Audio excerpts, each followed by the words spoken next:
Hello, I'm Keith Hockton, author, historian, and host of Rearview Mirror Chronicles, where we take a look back at the people and the moments that shaped our world through history.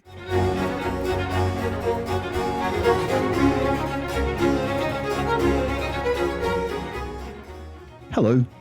Here's something worth understanding about Genghis Khan. For all the blood in this story, he didn't actually want the war that I'm about to discuss, which was the most devastating campaign of his life. One of the most devastating, actually, in all of human history.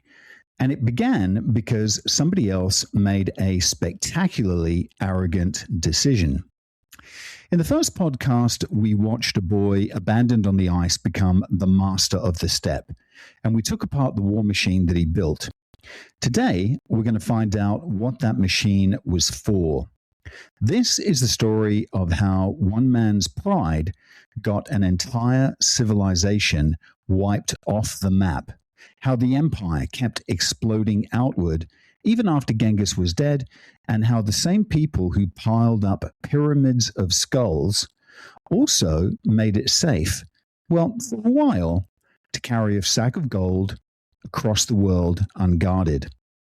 Once you've heard it all, you'll understand something about the Mongols that the simple word conquer never quite captures, I have to say.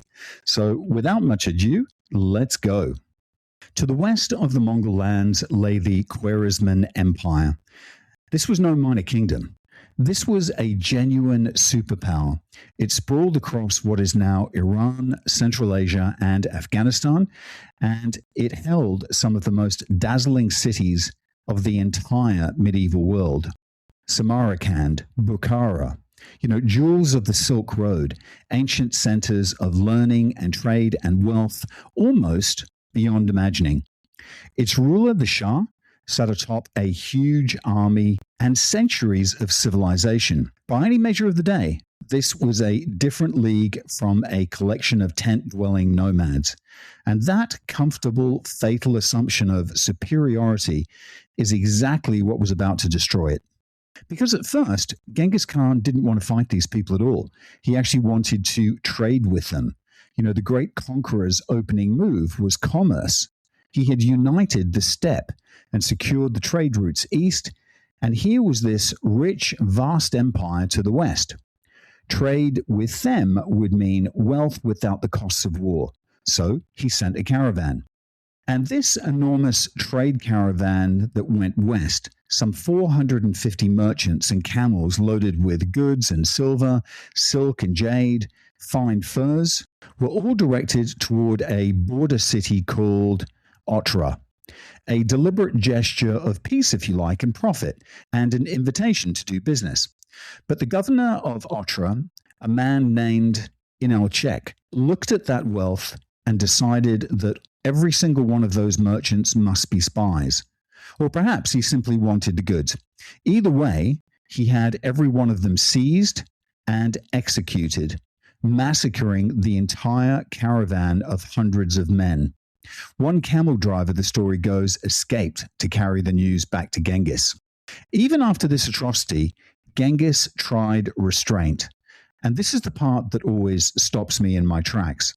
Instead of unleashing his war machine, he sent ambassadors, 3 envoys directly to the Shah himself. The message amounted to this: a grave outrage has been committed, so hand over the governor responsible, and we can still set all of this right. A reasonable demand by the standards of the age, and also by the standards of Genghis. The Shah's answer? He had the chief ambassador executed, and he shaved the beards off the other 2 and sent them home in humiliation, a deliberate, calculated insult. He had murdered and degraded the envoys of a man he didn't remotely begin to understand. So hold on to that name, Inalchuk, the governor whose greed started all of this. Because when Otrar finally fell after a long siege, the Mongols kept him alive on purpose so that his death could be made into a message. The story that came down is that they executed him by pouring molten silver into his eyes and into his ears. Silver for the man who couldn't stop looking at their silver. So, true or not, it's exactly the kind of grim poetry the Mongols loved, and exactly the kind of story that people needed to repeat. You know, they say that when the news of the murdered ambassadors reached him, Genghis Khan climbed a mountain alone.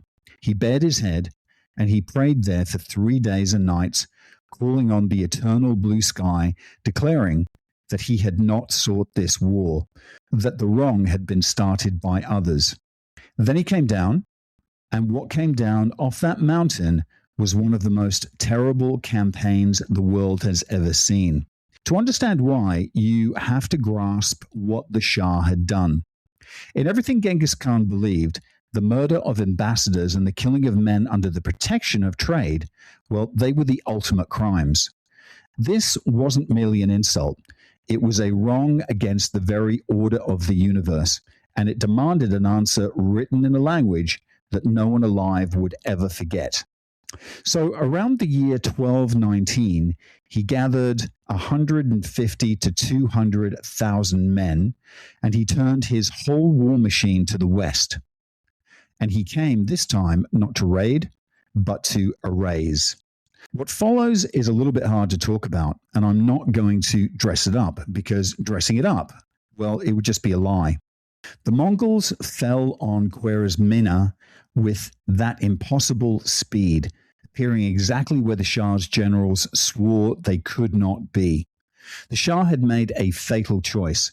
Instead of meeting the Mongols with one great army, he scattered his soldiers among his fortified cities, trusting that the walls would hold.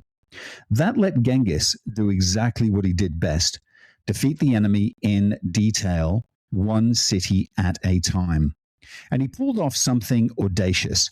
He personally led part of his force straight across the Kizilkum Desert, a desert that everybody had insisted was impassable, guided by a captured local, and he emerged deep behind enemy lines, right in front of the walls of Bukhara, from a direction where no attack was thought possible.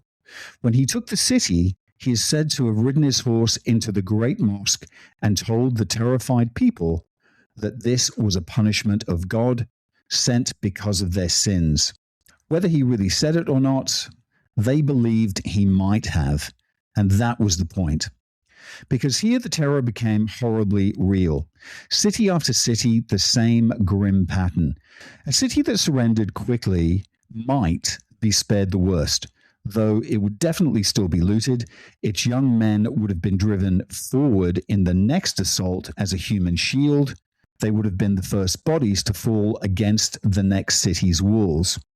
But a city that resisted, that made the Mongols bleed, received a punishment that was total. It was absolute. The entire population would have been marched out onto the plain. The city would have been stripped and burned. And then the people, the men and the women and the children in enormous numbers, would be systematically killed, divided among the soldiers to be executed as they saw fit. Skilled craftsmen might be spared and shipped east because their skills had value. Everyone else was completely expendable. And the worst of it has a human face. At the city of Nishapur, one of the greatest cities of the age, a Mongol prince was killed in the fighting, struck by an arrow from the walls. He was Togarshah, a son-in-law of Genghis Khan, married to one of his daughters. And that daughter, now a widow, asked for the city as her revenge. What the Mongols did to Nishapur became a byword for horror, even by their own standards. The population was slaughtered to the last soul. The heads of the men, the women, and the children were separated and stacked in 3 great pyramids of skulls. The soldiers were then ordered to kill all the cats and the dogs so that nothing at all would live in Nishapur again. One arrow, and a city of hundreds of thousands ceased to exist. Samarkand, Bukhara, and worst of all, Urgench, where the siege was so bitter and the massacre so vast that the reported figures, even allowing for an exaggeration of the terrified chroniclers, describe something close to the deliberate end of a world. the great Persian and Arab historians reached for the language of the apocalypse. One wrote that if this world lasted forever, the loss could never be made good. Another confessed that he wished his mother had never given birth to him, rather than he should live to write such things down. Literally, millions of people perished. Look, we'll never have an accurate count, and the medieval numbers are almost certainly inflated. But even the most cautious modern estimates describe death on a scale that staggers the mind. Whole cities reduced to bone and ash. Irrigation systems that had fed the land for literally 1,000 years were destroyed on purpose.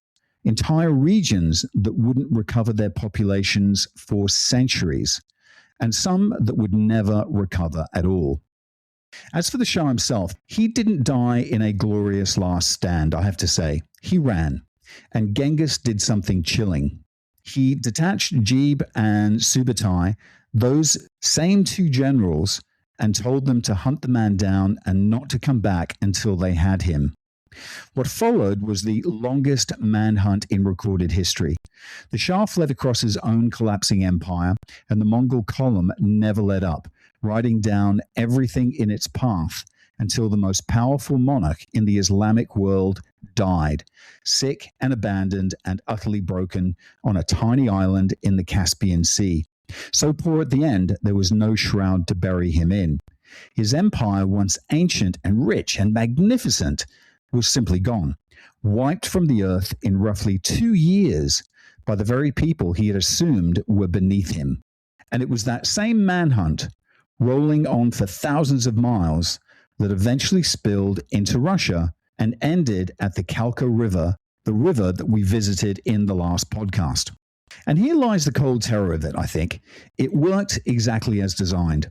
The destruction of one city broke the will of the next.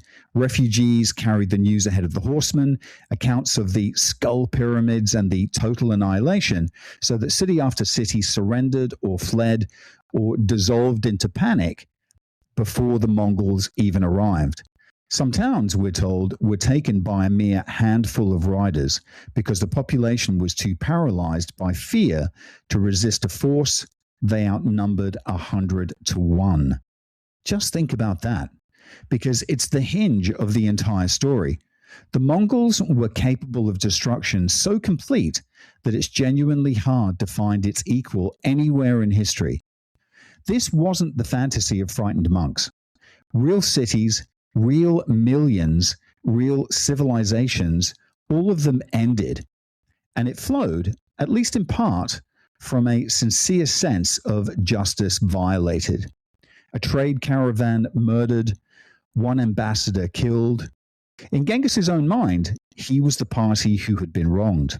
And that's the difficult idea you have to carry through the rest of this episode, because later I'm going to tell you about the other side of these same people, the roads made safe, the trade, the tolerance, the ideas crossing a continent. And both things are actually true simultaneously, because the same empire actually did them both.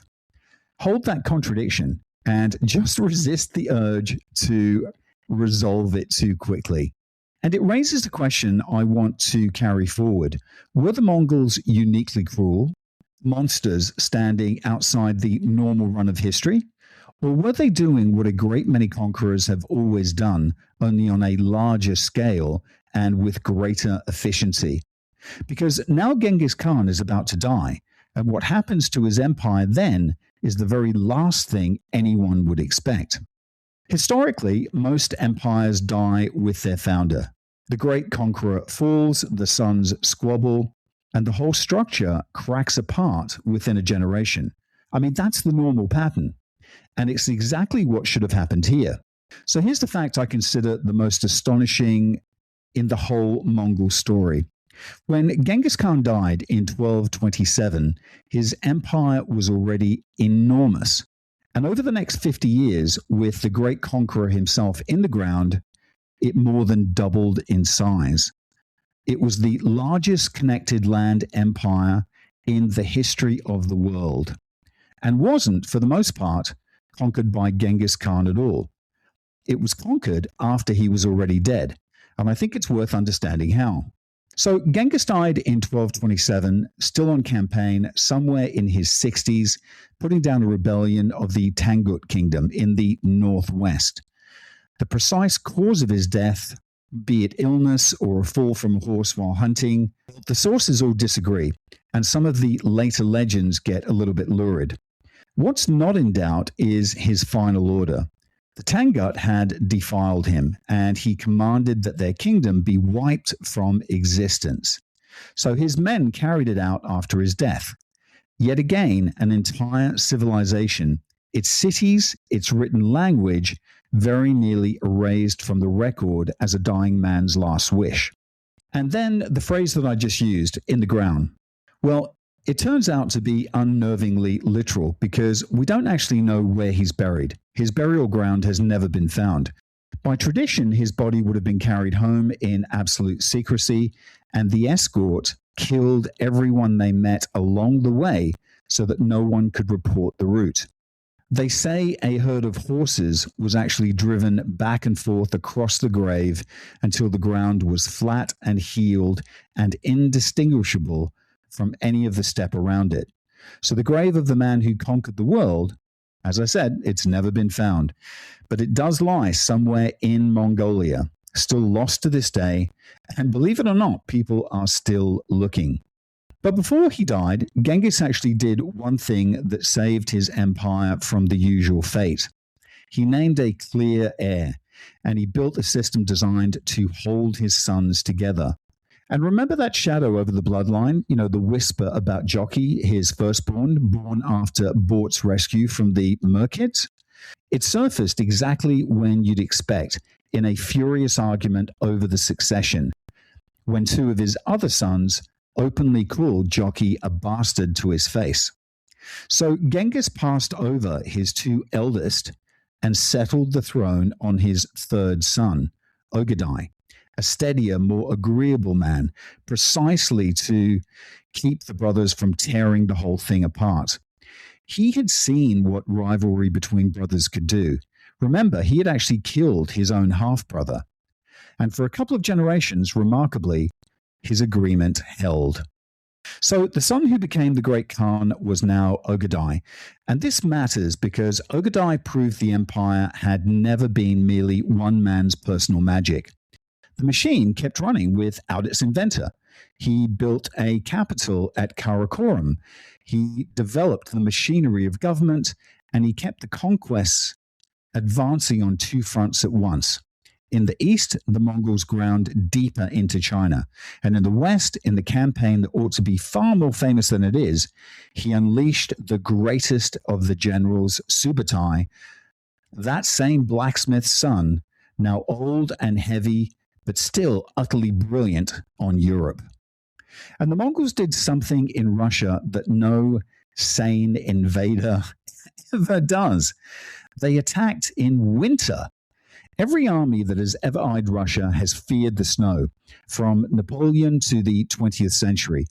The Mongols, however, welcomed it because they had grown up in a cold far worse, and because the frozen rivers gave them something priceless. Hard, flat highways of ice running straight through the dense forests that would otherwise have swallowed a cavalry army. They used the rivers as winter roads. City after city of the Rus fell across the snow. Ryazan, Vladimir, and in 1240, the great mother city of Kiev itself stormed and gutted, its people slaughtered in the streets. Russia was brought under a Mongol domination that would last, in one form or another, for about 250 years. The entire later course of Russian history bends right here, at the hands of a steppe army riding the frozen rivers. And then Subutai did the thing that should have been impossible. He drove on into the heart of Europe with a terrifying sophistication, splitting his forces and coordinating separate armies hundreds of miles apart on a scale and at a speed that European commanders simply couldn't comprehend, using the same signals and iron discipline that we saw at the Kalka River. In the spring of 1241, literally within days of each other, two Mongol thrusts landed two catastrophic blows. And let's just take a quick break, and we'll be back in a second with part 2. Autodomous is your one-stop shop for your Malaysia My Second Home visa. But they are much, much more than that.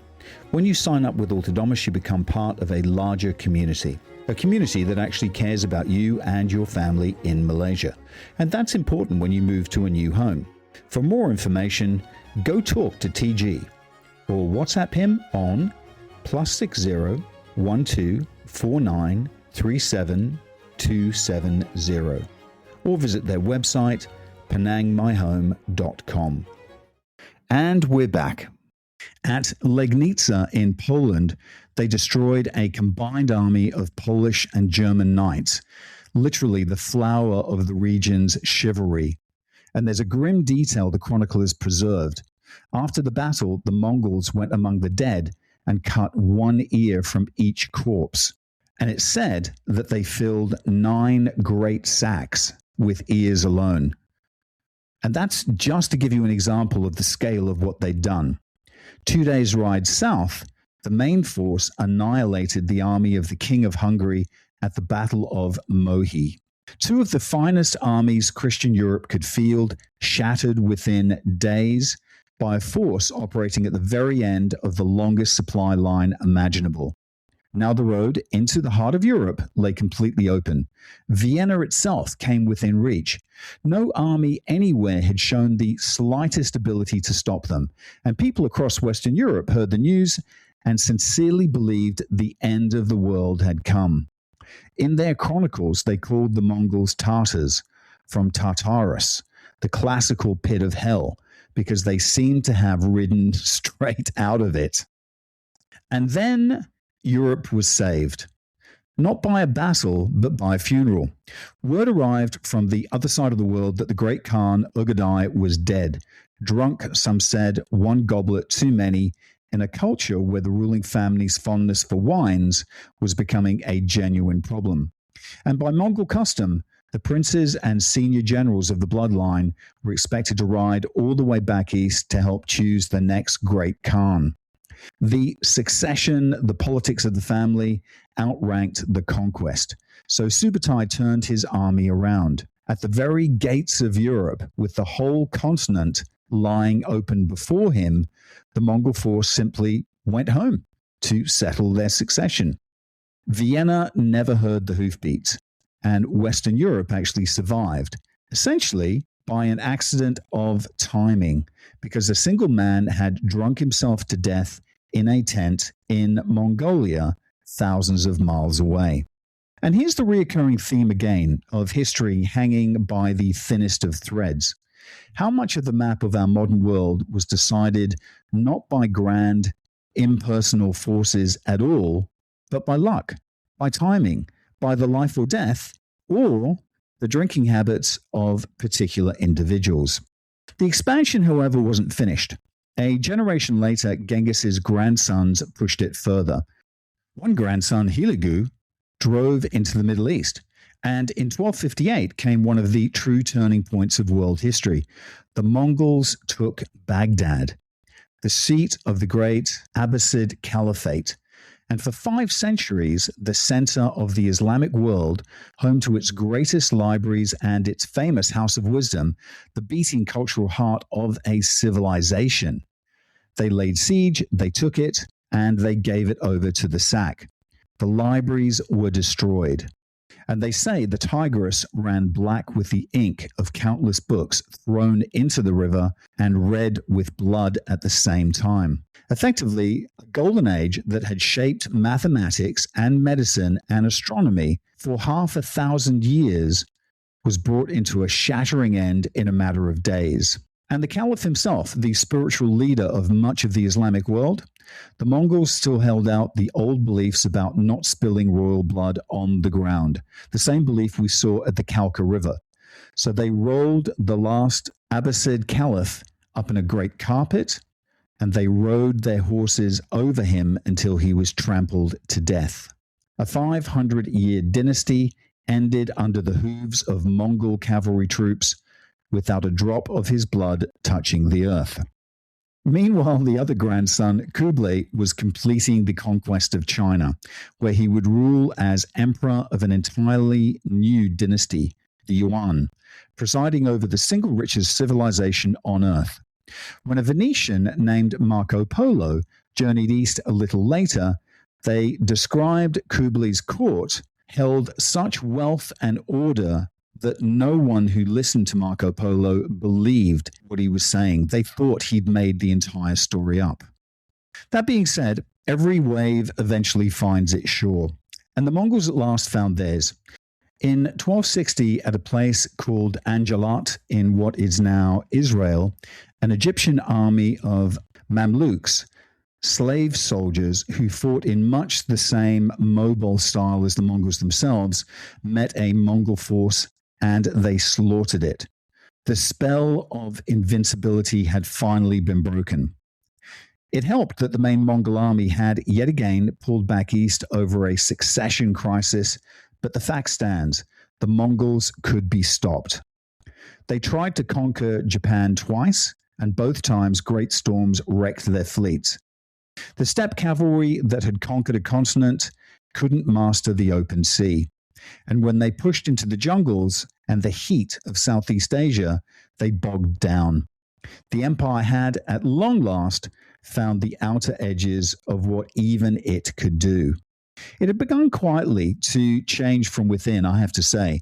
It grew too vast to rule as one and split into four great khanates run by several branches of the family. The conquerors eventually settled down. In China, they became Chinese emperors. In Persia and the West, many of them converted to Islam, embracing the faith of the very people their grandfathers had slaughtered. The North was cooling into, well, it was cooling into something else. And so we reached the question that I promised you, the one that makes this whole story worth telling. So I've spent a lot of time on the horror, the cities erased, the millions dead, the skull pyramids, the libraries of Baghdad being thrown into the river. So what's left is going to complicate that narrative, not erase it, because here lies the uncomfortable truth that serious historians still wrestle with. The same empire that carried out some of the worst massacres in history also created one of history's great ages of human connection. And they did both things at once. So let me make the case for the other side, and let's try to hold the whole contradiction at once, because that in the end is the real story of the Mongols. But let me begin with the roads. Once the conquering settled down and the empire stabilized, the Mongols found themselves ruling an immense stretch of Eurasia. And they had every reason to want trade flowing across it, because trade meant taxes, and taxes meant wealth. So they made the roads safe, ferociously safe. Historians actually call it the Pax Mongolica, the Mongol peace. And it's actually a real thing. You know, for essentially the first time in history, a single authority governed the whole length of the Silk Road, from China to the very edge of Europe.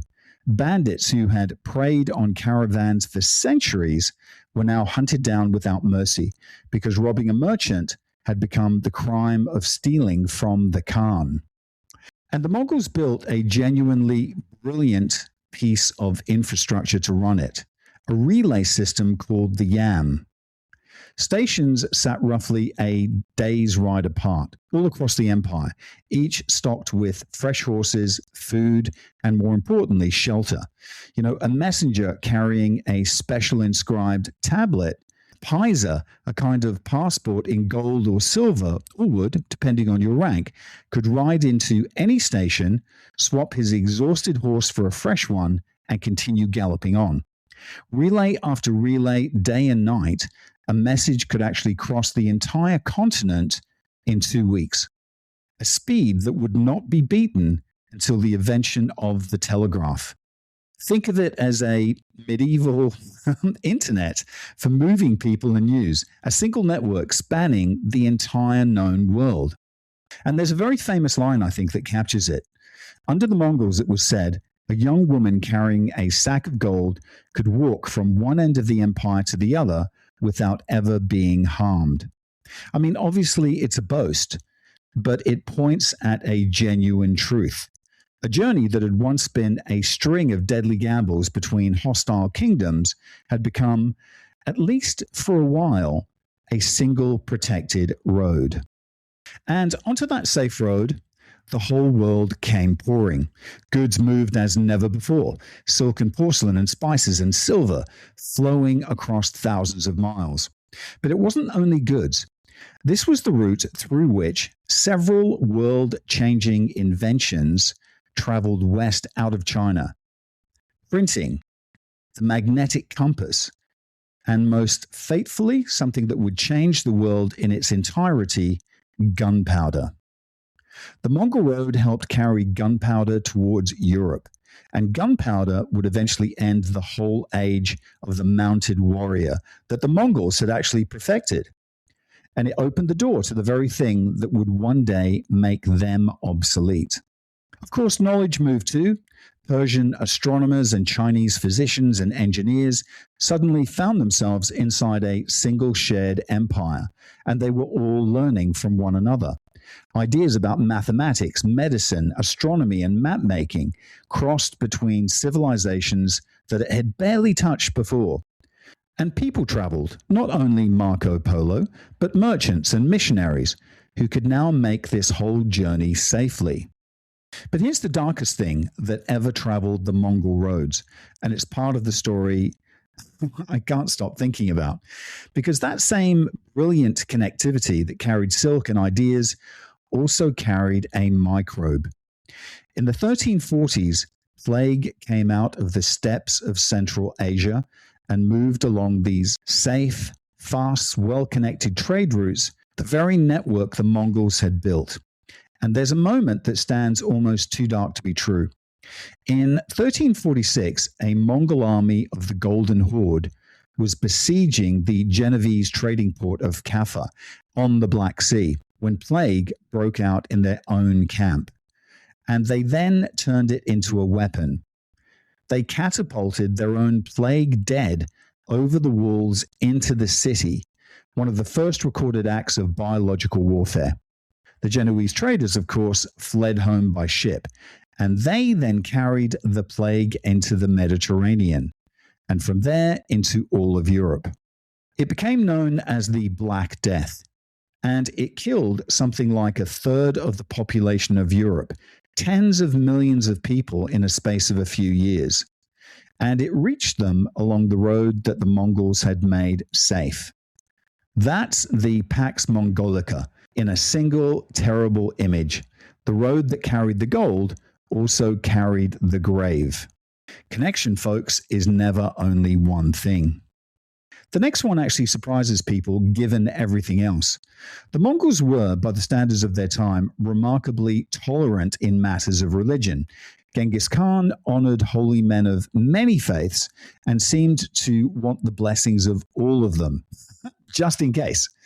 Across the empire, that hardened into something like policy. Buddhists, Muslims, Christians of the Eastern churches, shamanists, Confucians, and Jews all lived under one rule. Religious teachers were often exempted from taxes. Members of the ruling family converted to different faiths without the whole structure collapsing into holy war. At the Mongol court, you could find great formal debates being staged between priests of rival religions, arguing their case in front of the great Khan. In an age when much of the world was slaughtering its neighbors over doctrine, I think this is actually particularly striking. But let me be honest about why. This wasn't tolerance as a modern ideal of human rights. It was, I think, in part, ruthlessly pragmatic. If you rule millions of people of every faith, forcing one religion on all of them, it's a recipe for endless rebellion. Letting everyone worship freely while you quietly collect the taxes is simply intelligent government. But whatever the motive, the effect was real. For a while, across an enormous span of the earth, you could actually worship as you pleased. And of course, they governed, which is the part that gets buried beneath all the war stories. You can't hold an empire that size through terror alone. And of course, the Mongols knew this. They used the protected, talented administrators from every conquered culture, Chinese bureaucrats and Persian officials and Muslim financiers alike, because they cared about competence rather than background. The meritocracy from the army never stopped at the army. They ran censuses to organize taxation. They protected that continent spanning postal relay. They standardized weights and measures across vast distances to make trade easier. And they were among the great champions of paper money, backing a currency that let value flow across the empire without a single wagon load of coins. Under Kublai Khan, the Mongol state in China presided over one of the most sophisticated and prosperous realms on the planet. These are not the actions of a mindless horde. This is statecraft, large-scale, deliberate, and I have to say, incredibly effective. But, and I can't really let this go, because to let it go would itself be a lie. None of that erases the other side of the ledger. The massacres were absolutely real, and the numbers, even cut down hard for exaggeration, still describe death on a scale that's hard to hold in the mind. Whole cities annihilated, regions emptied of people for generations. Baghdad's 5 centuries of gathered learning destroyed in days. Irrigation systems wrecked so completely that some of the lands turned back to desert and stayed that way. The Pax Mongolica was real, and yet it was built on a foundation of conquest so violent that the peace and the slaughter can never truly be pulled apart. The roads were safe precisely because the Mongols had killed everyone who might have made them dangerous. And of course, you don't get one without the other. And that's not a comfortable thing to say, but it's what happened. It's the honest thing. So how do I judge them? Well, I'll bring you back at last to the questions that this whole story has been circling. Were the Mongols uniquely cruel or merely more effective than anyone else at something the whole world was already doing? How much of this all rode on one extraordinary man? And if Chemjin had died on the ice when he was a boy, would someone else eventually have done the same thing? Or would our world simply be unrecognizable today? And the one I find the hardest of all, if Genghis Khan had been born in Rome or in the heart of Europe and done precisely the same things under a different flag, would we still call him a monster? Or would we have carved him into marble and named him the Great, as we've done for a great many conquerors whose body counts we've quietly agreed to just forget? And here's the thing, I'm not going to hand you a tidy answer because I actually don't believe one exists. The temptation is always to simplify, to reduce the Mongols to cartoon villains, a faceless horde of destroyers, or to swing the other way and make them misunderstood empire builders who brought progress and just got a very bad write-up from the losers. Both of those are really confronting. And I think both of them are absolutely false. The truth, I think, is harder and more human and much more interesting, if truth be told. The Mongols were capable of extraordinary, deliberate, world-ending brutality. They were. And they created the conditions for one of the great ages of trade and exchange that the world has ever seen. The same empire does both. Sometimes the same men did both. So the contradiction isn't a puzzle to be solved by picking a side. The contradiction, I think, is actually the point. Let me carry you back just one last time to where we started. A boy on the frozen steppe, his father poisoned, his family abandoned, left alone to die on an ocean of grass. Everything we've discussed across these 2 episodes, the empire from Korea to the edge of Vienna, the fallen cities, the safe roads, the ideas crossing the world, even the plague riding those roads into Europe, all of it traces back to whether that one child lived through one winter. If Temujin dies out there on the ice, exactly as he was expected to, none of that happens. The map of the world today reads differently. Russia, China, Persia, the whole vast sweep of Eurasia, all of it following different paths. And I think that's the thing I keep returning to, and it's why I wanted to tell you this story. History so often hangs by the thinnest imaginable thread. A boy who should have died and somehow didn't. And because he didn't, half the world was changed forever. For the worse and for the better, and for both at once, in ways that we're still living inside today. This episode of Rearview Mirror Chronicles is brought to you by Entrepot Publishing, the home of independent storytelling. We publish books that celebrate history, art, and the extraordinary people who make life fascinating. You can find our titles and maybe your next great read at entrepotpublishing.com. Thanks for listening in, folks. Bye for now.